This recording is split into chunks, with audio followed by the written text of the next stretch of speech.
all, I'd like to tell you that I don't think I'm as qualified to talk to you about this topic as you might think, because I was an expert at losing money. I come from a family of money losers, actually, because my father has never skipped one single day buying lottery tickets in the past 30 years, and he has won a grand total of $0 or any other currency you can ever imagine. And my mother falls into a different pyramid scheme every single year, at least once. And I myself, I have lost 100,000 US dollars buying the wrong house during the pandemic and accidentally got featured by the Wall Street Journal. So, suffice to say, I'm not the best qualified person before. However, I have some redeeming qualities because I managed to somehow save over 100,000 US dollars by learning from my own money losing mistakes. And in this talk, I'll show you how I did it and how you can probably do it for your own bootstrap tech-enabled business as well. However, let's have a little fun first. Which of the following situations do you think loses the most amount of money? I have 3 scenarios for you. Number 1, marrying 4 wives where it's legal. Number 2, thinking the handsome man on Bumble who travels a lot and wants to teach you crypto is your soulmate. And number 3, not knowing that Tinder is a food app for some people. 1, 2, or 3? Raise of hand. 2? 3? Okay, so if you manage to marry 4 wives or you're planning to do so, you have my utmost respect because this is what I imagine you would have to go home to after a night of drinking with your buddies. I was out drinking with my buddies. I was out drinking with my buddies. I was out drinking with my buddies. I was out drinking with my buddies. And if you have unfortunately fallen victim to the Tinder swindler, you have my utmost sympathy. However, there's an easy way to recuperate your financial loss. It's by going on the next date because Tinder is a food app. Just to make sure that you go home before midnight because there's nothing open after midnight but ERs and legs. All right, so next. How do we avoid such unfortunate money pits as entrepreneurs? In the past 4 years, what I've learned is avoiding spending money on things that we think we need, but we really don't. I was that entrepreneur once, but I'll skip to that later. My name is Stella Guan. I am a UI UX designer by trade. I started off being a graphic designer and gradually moved towards the tech space. I have worked for a number of companies in my 10-year career as a designer. And 4 years ago, I founded a UI UX design school out of frustrations, learning that a lot of new designers are being taught by very expensive boot camps, producing cookie cutter portfolios, and not really securing a job after spending a lot of money hoping that they would from these boot camps. So we are an alternative. We're a challenger to the big boot camps.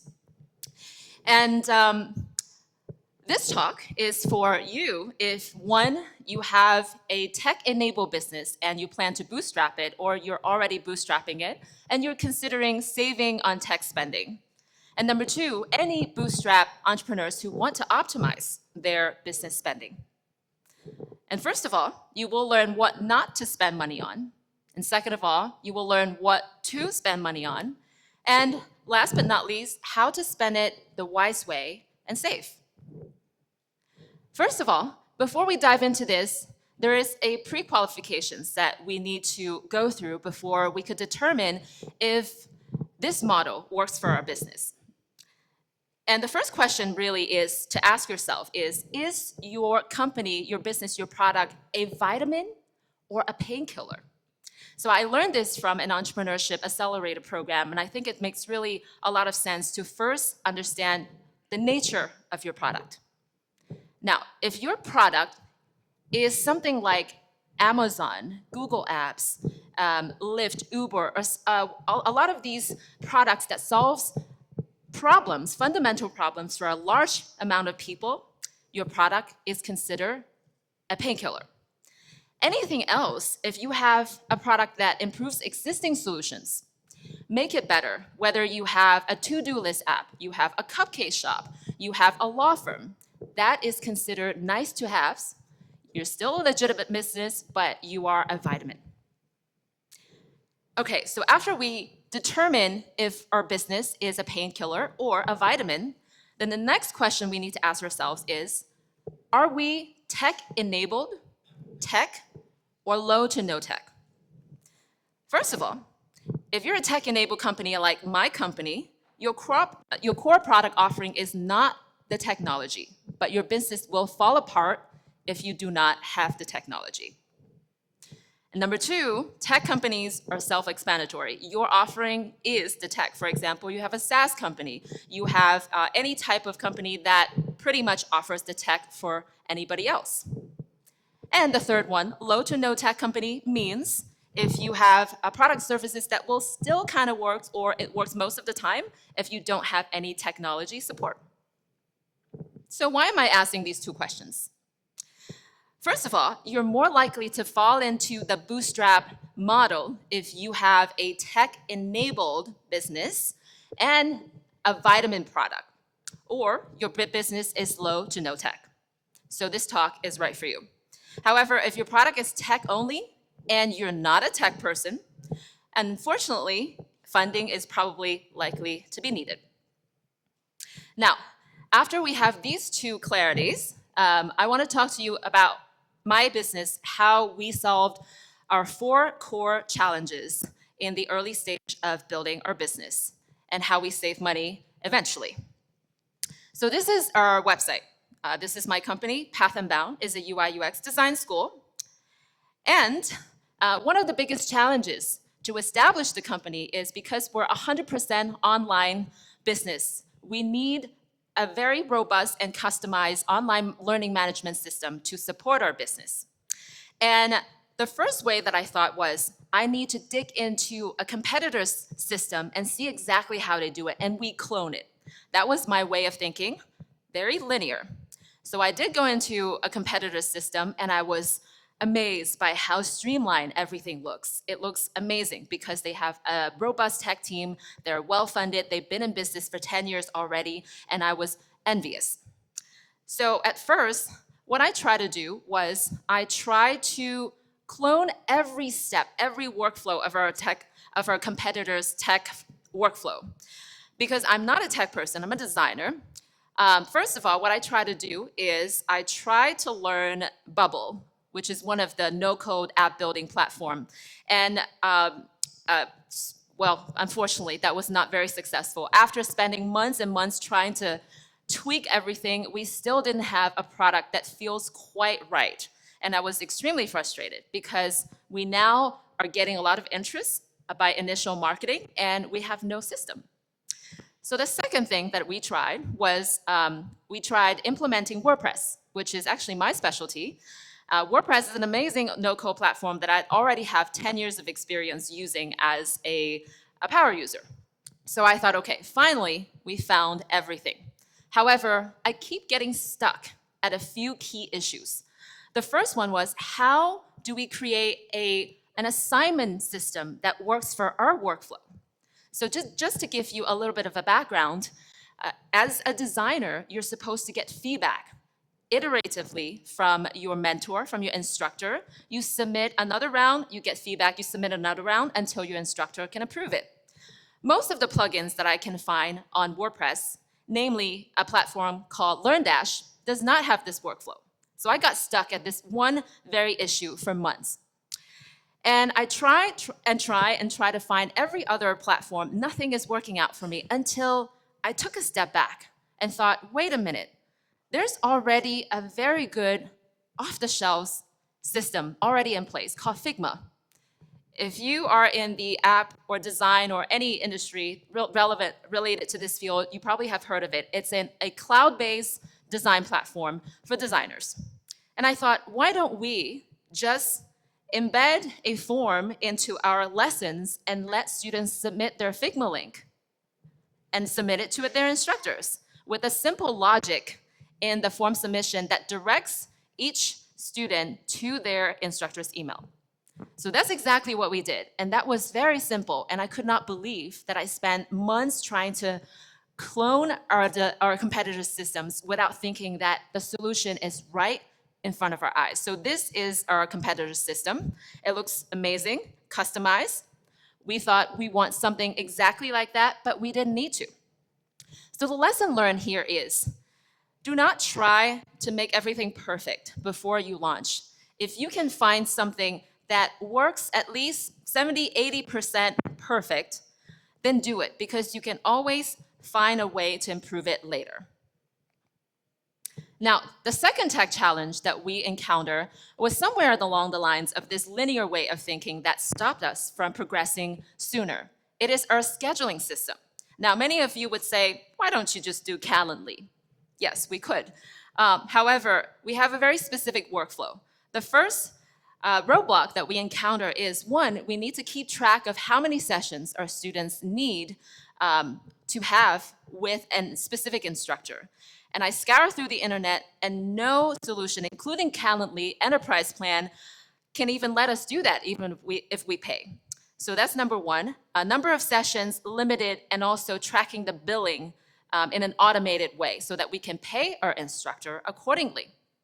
And really, number two is because we created sort of this tech stack that's not quite native, we don't really have a proper system that assigns each instructor to a student. So we're kind of really confused and not sure what to do until I found a solution which is quite simple, and it does involve Calendly, but we added something else.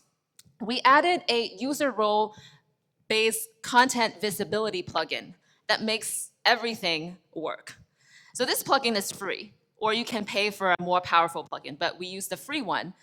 Essentially what it does is, I'm showing a bunch of codes here. So these are just simply Calendly embed links. And we ask each instructor to submit their Calendly embed code to us. And we basically populate all of them in our dashboard field. And we created these rules, these logics that limits who can see their Calendly embed link. So it works perfectly for us now. Each student only sees their instructor's Calendly link. And how do we figure out the billing situation? Well, we're doing it sort of manually right now, but we put the burden kind of in our contractor, our instructor. They have to invoice us every month, which they find it okay to do anyway. So as a business, we do not find that it's burdensome for us to process. Okay, so now that we solve these two core tech challenges, the main lesson that I really learned is, if there is something that's off the shelves that's kind of working but not quite satisfying every one of your needs, still use it and try to stack something else on top of it if it's possible. And if you have one or two things that are still not working, you improve it along the way and make sure that you have the manual support to make that work while you're trying to figure out how to automate it. And the next two challenges that I talk about is probably a little bit less tech heavy, but the next one that we encounter was actually about our lead generation tools. So this is marketing, probably not tech anymore, but another mindset limited me from solving this problem sooner. At first, I looked at my competitors and I thought, wow, everything looks so streamlined and sophisticated. They must have hand-coded it. They must have some sophisticated algorithm to generate leads for them. And after much research, I realized, wait a minute, I could use a form plugin to help me generate leads as long as it has logic behind the form, as long as I can use advanced logic, right? So after months of fumbling through trying to secure somebody to code something for us and finding out we couldn't afford it, I implemented a very beautiful plugin called Fluent Forms. And this is a plugin that I do recommend if you're in the WordPress system.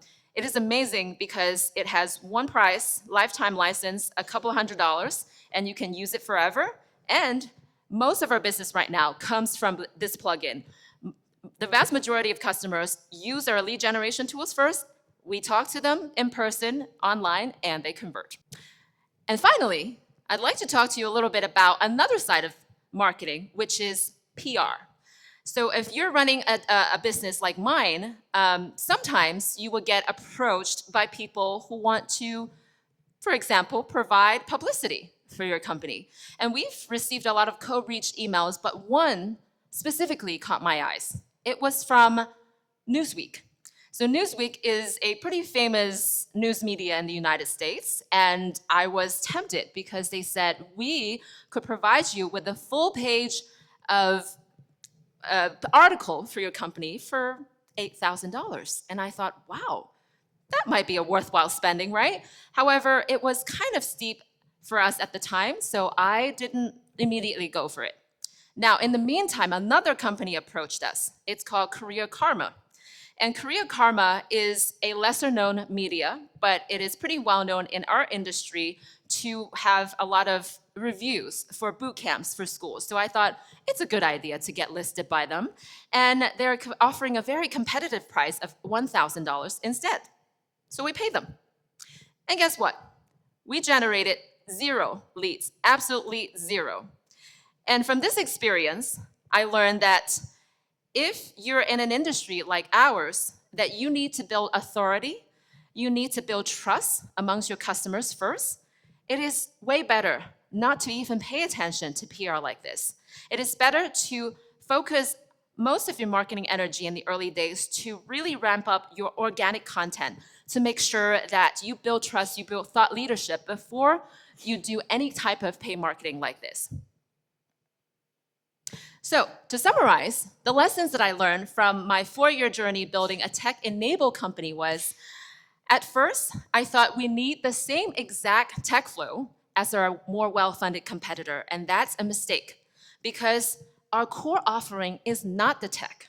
And we got sidetracked because we have competitor envy. And the second thing is, I spent too much time making things perfect while forgetting that we really don't need to in order to move the business forward. So the key takeaways are, how do we decide when and how to spend money? First of all, we should focus on our core business offerings versus the support we need to make things happen. And I always remember this rule, 70% rule. If it's good enough, let's get it done, and done is better than perfect. And from my experience, I've concluded the best way to spend money is spend no money if this is something only you can do. For example, I know my business, I am the best at talking to my customers. It's a small business, so at this very early stage, I know that I need to control this part. I need to be taking the intake sales calls.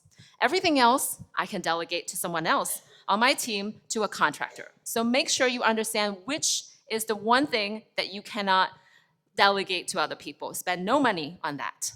And spend a little money on things that you can delegate and things you can find off-the-shelf solutions for. And spend only what you can afford on things that will break your business and needs custom solutions for which you have no expertise on. And where to spend money?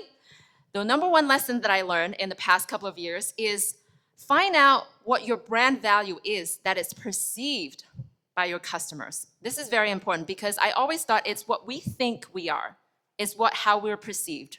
This is really important, and we learned it a little bit too late that I would like to learn. And find out where your customers are finding you, and double down on the spending in those areas and save on other areas. If you have more money, invest in those later, but make sure that you really are laser focused on where your customers are finding you and spend money that way. Okay, and that's all of my talk. Thank you. Thank you very much.